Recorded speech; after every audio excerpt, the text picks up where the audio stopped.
조만간 집값 출발합니다. 집값이 또 상승할 것 같아요. 아니 사실은 한 달 전부터 전조 증상이 있었어요. 호가가 올라가기 시작했었거든요. 이건 어떻게 하냐고요? 네, 저는 계속 현장을 가기 때문입니다. 참고로 저는 하락을 바라는 사람이에요. 제가 무주택자라서가 아니고요. 하락장이 와서 시세가 쭉 빠지면 그때 이것저것 사고 싶기 때문입니다. 요즘 시장이 부글부글 끓기 직전이에요. 이렇게 끓기 직전에 매수를 하면 괜찮은데 조만간 한 집에 4-5팀이 보러 가고 집주인이 매물을 걷어들이고 그 자리에서 5천 1억씩 올리고 이런 분위기가 팽배해진다면 그때는 또 조심해야겠죠. 왜 그러냐면 2023년 같은 경우는 2021년 대비 많이 빠졌기 때문에 좀 따라가서 사도 됐어요. 고점 대비 그래도 하락률이라는 게 있었으니까요. 그런데 지금은 고점을 넘어선 곳들이 상당히 많고요. 고점에 다다른 곳들도 많습니다. 그래서 매수자 입장에서는 망설일 수밖에 없죠. 내가 신고가를 찍는 건가? 이런 부담감이 있어요. 최상급지인 반포, 압구정, 청담, 한남, 성수동의 초고가 아파트들은 이런 곳들은 오히려 부담감이 없습니다. 왜냐? 여기는 늘 신고가거든. 그런데 그 바로 밑에 급지인 도곡, 개포, 잠실, 방배 이쪽이 지금 눈치 싸움이 치열해요. 토어제가 풀리면서 잠실에 수요가 쏠리고 있고 집주인들은 순식간에 2-3억을 올려버렸죠. 그럴 때는 어떤 접근을 해야 되냐? 사람들이 잠실에 주목을 하고 있을 때 상대적으로 조용한 방배나 개포, 신축을 보는 것도 방법입니다. 지금처럼 잠실이 당분간 들썩인다면 그 바로 밑에 급지인 마포, 성동, 강동, 동작 이쪽 지역의 집주인들이 호가를 올릴 수밖에 없어요. 왜?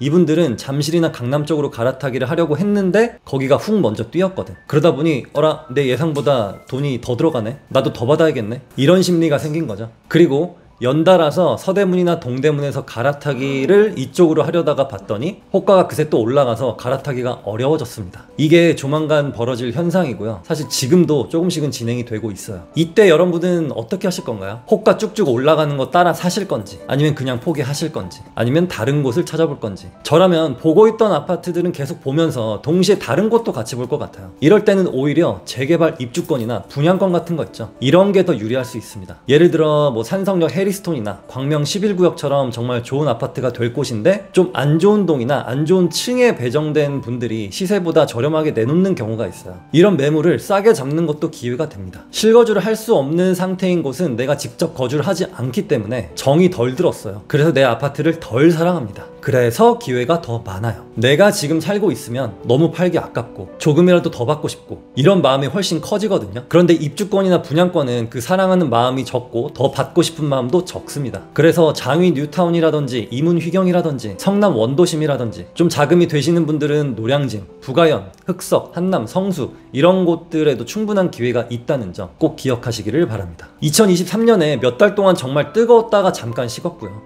2024년도에도 몇 달 동안 바짝 뜨거웠다가 또 식었고 올해도 그럴 것 같아요. 몇 달 동안 매수세가 강하게 붙었다가 또 잠잠해질 것 같습니다. 매매가라는 게 최상급지가 아닌 이상 고점을 계속 뚫고 올라가게 되면 저항선이 발생하게 되고요. 그때쯤이라면 어떤 규제라든지 경제적 정치적 변화라든지 이런 게 겹치면 바로 주춤할 수밖에 없어요. 그런데 이게 주춤하지 않고 2019년, 2020년처럼 전국 불장으로 번진다면 그때는 조심하셔야 합니다. 국지적으로 선호되는 지역들이 오르는 현상은 어쩌면 당연한 현상이에요. 왜냐? 사람들이 그곳을 좋아하니까. 그런데 이 오름세가 경기도 외곽, 지방 소도시까지 퍼지게 되면 매수하러 달라붙는 게 아니라 관망하셔야 합니다. 혹시 유주택자라면 갈아타기를 준비하셔야 되고요. 왜? 고평가 구간이기 때문에 하락장이 올 가능성이 크기 때문입니다. 2025년 바로 한 달 전까지만 해도 좀 기다릴까요? 떨어지면 살까요? 라는 질문을 정말 많이 받았는데요. 이게 또 오르기 시작하면 아 그때 살걸 이라는 후회를 할 거예요. 그때 발동하는 심리, 이럴 바에는 아예 최고가 대비 많이 떨어진 걸 사자 라는 수요가 또 생깁니다. 그런데 제가 늘 말씀드리죠. 부동산의 기본은 내가 현재 가용할 수 있는 자금으로 가장 좋은 것을 사는 거라고요. 그래야 하락장이 끝나고 반등장이 왔을 때 남들보다 더 빨리 많이 상승을 해서